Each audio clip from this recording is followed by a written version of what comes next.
Why would Christopher Nolan remove one of the most important chapters from Homer's The Odyssey? In the original epic, the Phaeacians are not just a passing group of islanders. They are the final key to Odysseus's return after years of suffering through storms, monsters, and divine punishment. They are also keys to the ancient inspiration in history. The symbolism they represented would have been mirrored as the Phoenicians to the minds of ancient people.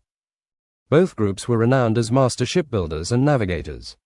But unlike the Phoenicians, the Phaeacians viewed merchant trading as a lowly, grasping profession.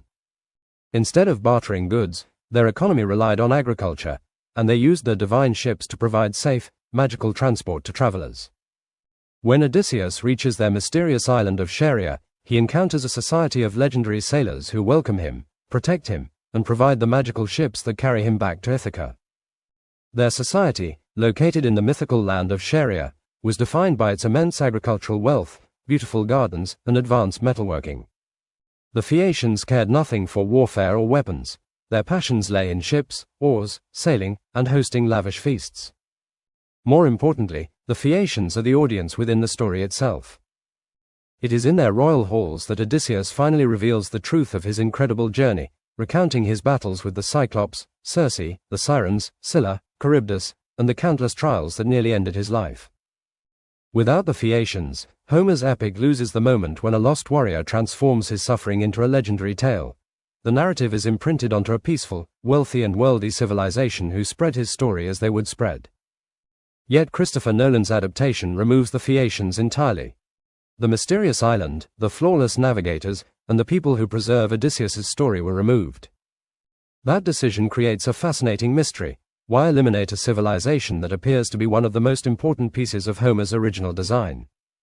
Hidden within the Phaeacians is a deeper connection, one that links myth to history.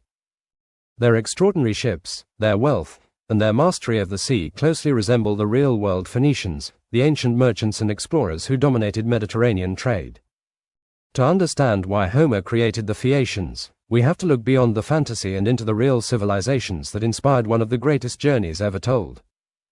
After years of storms, monsters, and impossible trials, Odysseus finally reaches the final stop on his legendary journey home.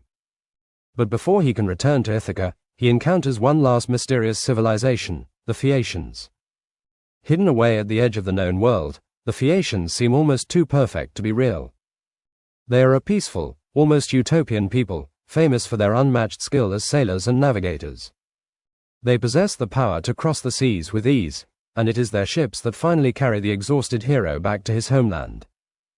But beneath this magical kingdom may be a connection to the real world of the ancient Mediterranean. Many classicists have noted a striking linguistic similarity between the Greek names Phaeaces, Phaeacians, and Phoenicians, Phoenicians, two words that sound remarkably alike and even fit the same poetic rhythm. This has led some historians to suggest that Homer's mysterious seafaring civilization was inspired by the real Phoenicians, the legendary sailors and traders who dominated Mediterranean waters. In this interpretation, the Phaeacians become more than just a mythical people. They are a poetic transformation of a real civilization, reshaped by Homer into a near-magical society whose greatest gift is guiding lost travelers safely home. The question then becomes, was Homer simply creating fantasy, or was he weaving real ancient peoples into one of the greatest adventure stories ever told? To Homer's audience, the Phoenicians were not mythical creatures from the edge of the world. They were the legendary navigators, merchants, and explorers of the Mediterranean, known for their innovative shipbuilding, vast trade networks, and bravery to traverse mythical distances. In many ways, they represented everything Odysseus himself needed to become, a master of survival, deception, and movement through an unpredictable world. This connection appears within the story itself. When Odysseus finally returns to Ithaca, he does not announce himself as a hero. Instead, he hides his identity and creates elaborate false histories to test those around him. In many of these lying tales, he claims to be a wandering stranger whose adventures began through encounters with Phoenician traders. For Homer's original audience, this detail would have immediately felt believable. If a lone traveler claimed to have crossed distant seas, survived foreign lands, and accumulated years of experience abroad, the most convincing explanation was that he had crossed paths with Phoenician sailors. The Phoenicians become a kind of literary mirror for Odysseus, the real-world counterpart to the fictional hero. They shared their shipbuilding and maritime knowledge with the Greeks. Their global connections, an adventurous reputation made Odysseus's incredible journey seem possible. Through this connection, Homer blends myth and reality, using a recognizable civilization to anchor an extraordinary tale of survival, while also creating a fascinating contrast between the Greek hero who navigates by wit and the seafaring people who had already mastered the ancient Mediterranean long before his legendary voyage. The same reputation that made the Phaeacians legendary also made them a target. Their wealth, far-reaching trade networks, and control of Mediterranean commerce inspired admiration, but they also created suspicion and resentment among rival cultures. Stories began to circulate portraying Phaeacians not only as skilled merchants and sailors, but as ruthless outsiders who kidnapped foreigners, practiced human sacrifice, or lived as pirates beyond the boundaries of respectable society. Some accusations may have been connected to real practices or isolated events, while others may have been exaggerated, distorted, or shaped by political and economic rivalry. Ancient societies often used stories as weapons, especially against powerful competitors who controlled resources and trade routes. Ironically, many of the cultures that condemned the Phaeacians also participated in warfare, slavery, conquest, and other practices they considered acceptable within their own societies. These narratives reveal as much about the fears and rivalries of the storytellers as they do about the people being portrayed. The Phaeacians became both the admired masters of the sea and the cautionary villains of ancient imagination, a reminder that history is often written not only by those who succeed, but by those who compete with them. The relationship between Odysseus and the Phaeacians becomes even more fascinating when placed in its historical setting. When the Odyssey began taking its final written form in the 8th century BCE, the Greek world was only beginning to expand its own maritime ambitions. Across the Mediterranean, the Phaeacians had already established one of the most impressive trade networks of the ancient world. Their ships connected distant ports, moved luxury goods across vast distances, and carried knowledge of navigation, commerce, and exploration long before Greek sailors began building their own reputation at sea. In many ways, Odysseus represents the emerging Greek seafaring identity. But that history was not based on Athens, it was actually based on Mycenaean interaction with the Bronze Age metal and weapons trade. The stories of heroic ideal were most likely shaped and retold by the very warriors, sailors, and merchants, making their difficult lives seem to have purpose, to be remembered. They had experienced foreign peoples and exotic places, making them wealthy in valuables and knowledge that there are many different ways to live, while some symbols are universal. This helps explain the complicated way Homer portrays the Phaeacians. The Iliad presents them in a more favorable light, emphasizing their craftsmanship, their skill with precious metals, and the extraordinary textiles produced by their women. They appear as talented artisans and valuable participants in the wider world of trade and exchange. But in the Odyssey, the tone becomes more complicated. The Phaeacians remain famous for their wealth, sailing ability, and far-reaching connections, but they are also described as clever, persuasive, and skilled in deception, the very qualities that define Odysseus himself. As Greek city-states expanded their own trade routes and began competing for influence across the Mediterranean, admiration could turn into rivalry. The same qualities that once inspired respect, wealth, navigation, and commercial success could also become reasons for suspicion and envy of the competition.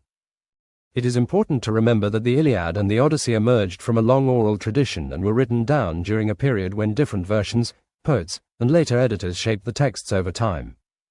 As a result, the changing portrayal of the Phaeacians may reflect not a single opinion, but generations of evolving Greek attitudes toward a powerful neighbor who was both a model to imitate and a competitor to surpass.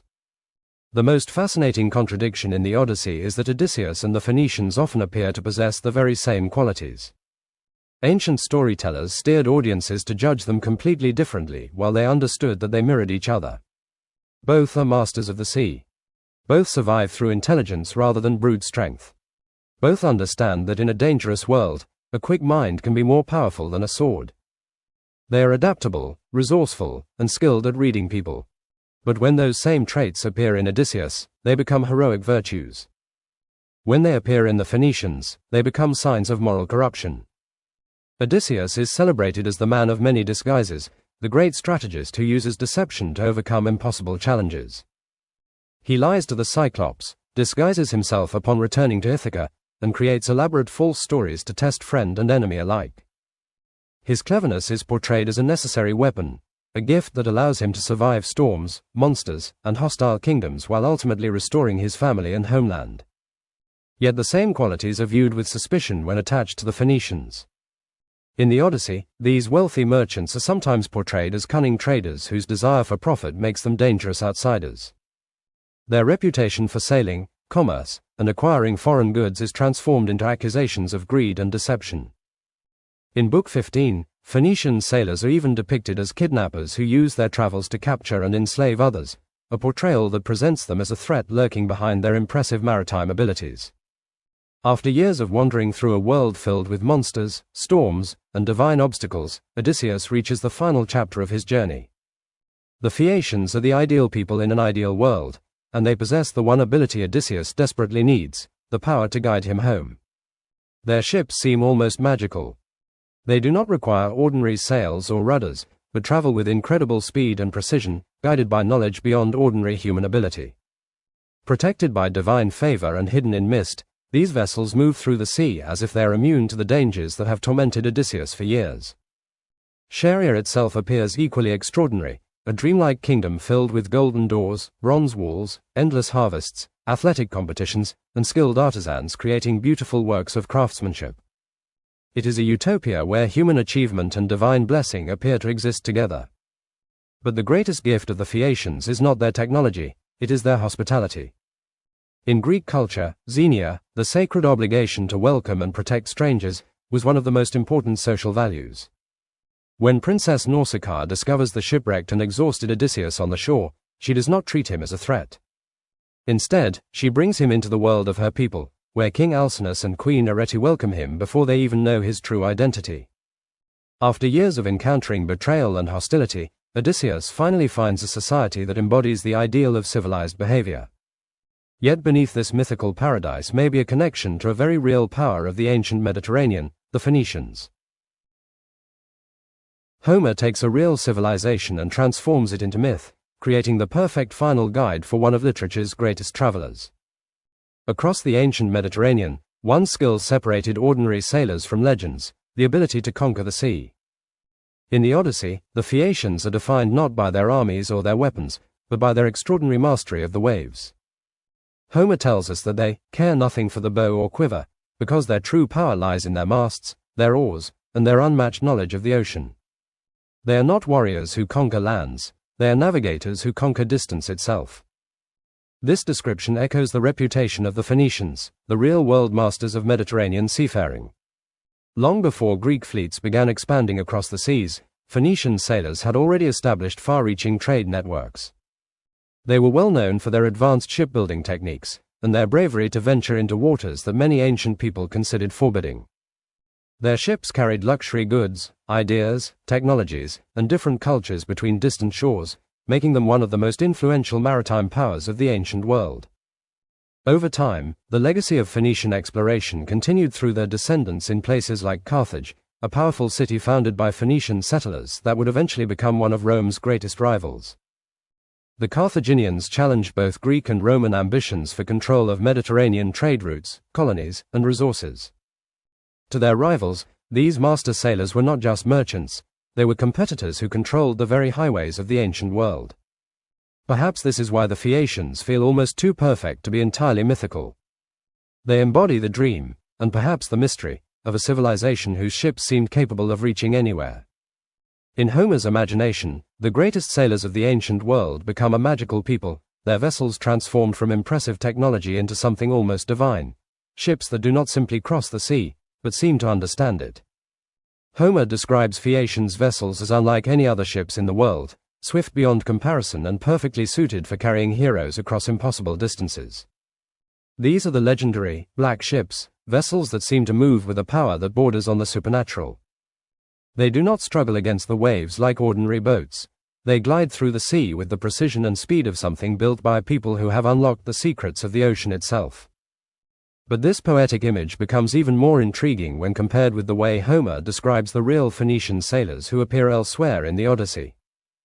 In Book 15, Phoenician men, famed for their ships, traveling in their black ship. The connection creates a fascinating possibility. The magical ships of the Phaeacians may represent a mythologized version of the real ships of the Phoenicians. To ancient audiences, the sight of a Phoenician vessel arriving from distant waters may have seemed almost mysterious, a ship carrying foreign goods, strange stories, and knowledge from places beyond the horizon. Homer takes that real-world reputation and transforms it into legend, creating a civilization whose ships are so extraordinary that they appear almost touched by the gods. The Phaeacian ship becomes more than a method of transportation, it becomes a symbol of humanity's oldest fascination with exploration. The same vessels that carried merchants across the Mediterranean inspired stories of magical ships carrying heroes home. The paradise of Scheria is described as a world overflowing with unimaginable wealth. When Odysseus enters the palace of King Alcinous, he steps into a place that feels almost beyond human achievement. Homer describes a royal hall filled with bronze walls, shining gold and silver decorations, and a landscape where abundance seems endless. The gardens produced fruit throughout the year with fields of boundless harvests. Unlike real-world Phoenicians, they only transport agriculture for trade, however luxury surrounds every detail of their island. Their purity also reflects a society untouched by scarcity. Scheria is not merely a peaceful island, it is a vision of prosperity made almost divine.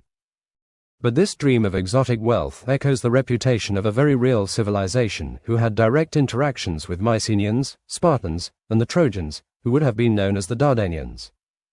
Across the Mediterranean, Phoenician merchants controlled the luxury trade that connected distant cultures. Their ships carried valuable metals, fine craftsmanship, rare goods, and extraordinary textiles to markets throughout the ancient world.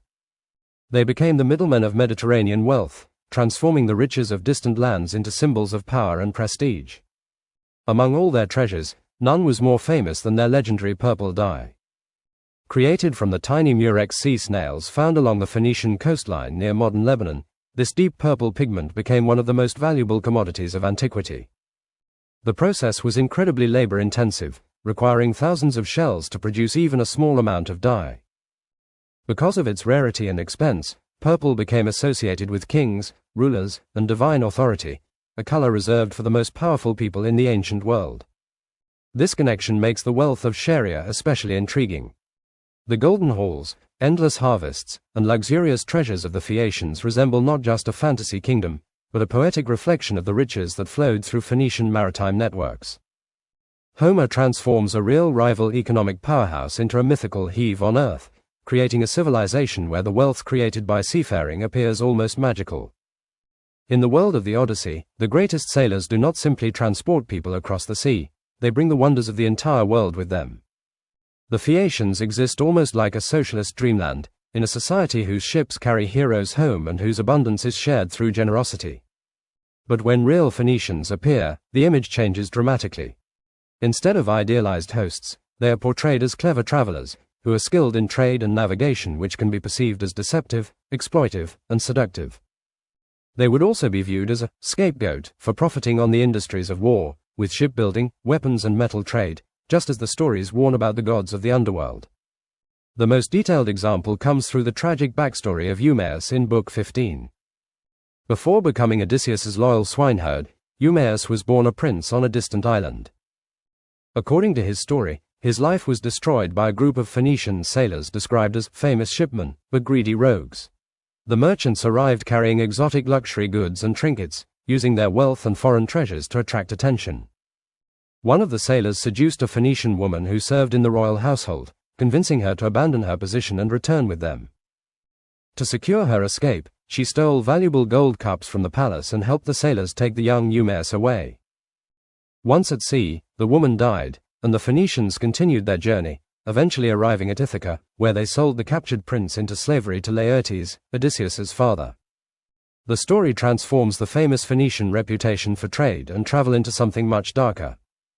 The same networks that allowed merchants to cross oceans and connect distant cultures become, in Homer's hands, pathways for exploitation.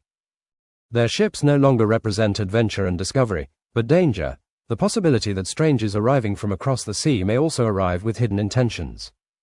Yet Homer's portrayal is not entirely one-dimensional.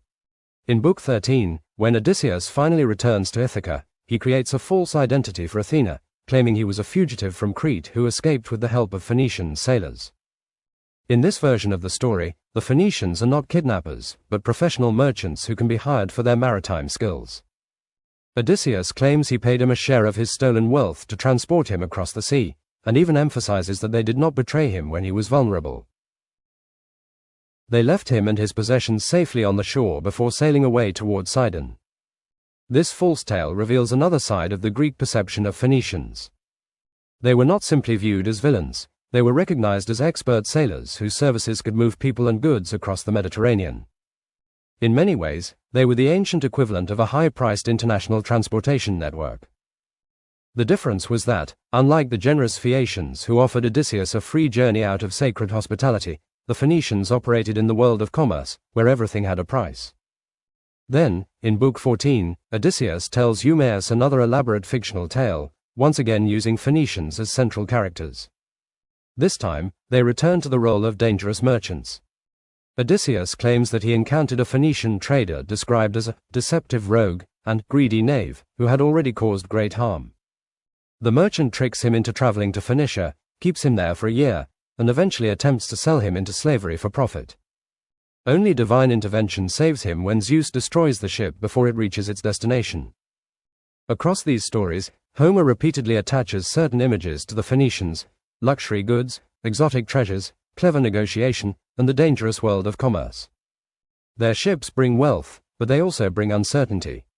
They represent the double-edged nature of the sea itself, a place of opportunity, exploration, and connection, but also a place where the vulnerable can be exploited.